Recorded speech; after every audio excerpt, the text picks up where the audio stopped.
Getting a parcel from A to B. The American company UPS does it 4 billion times a year. That makes it a major player in international trade.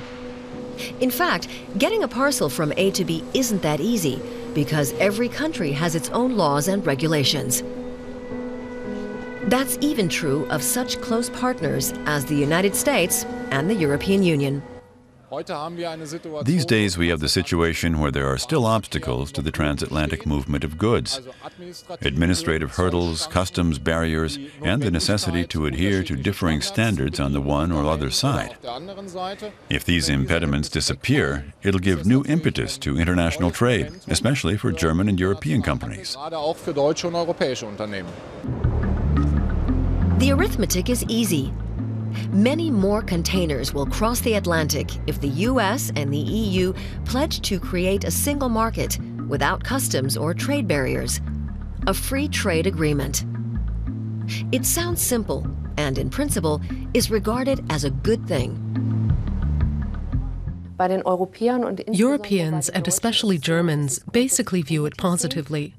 But when it comes to specifics, Europeans and Germans have a lot of doubts. Over differing standards on food, for instance.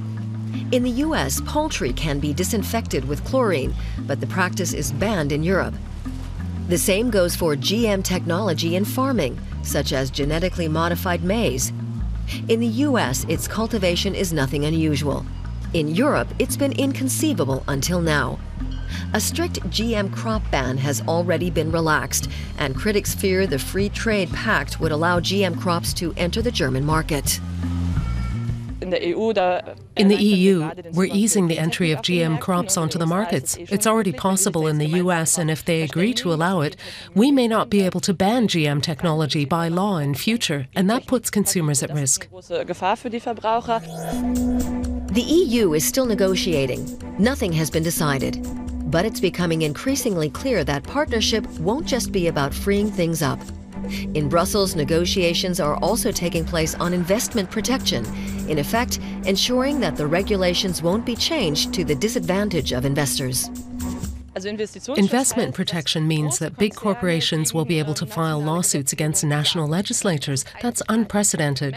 It doesn't exist for human rights or environmental protection groups. It's a privilege solely for big business. In addition, there's the NSA affair. The massive surveillance of data by U.S. intelligence services has deeply shaken Germany's trust in the United States. That's why the Transatlantic Trade and Investment Partnership is viewed as being a U.S. project to foist American food standards on the Germans.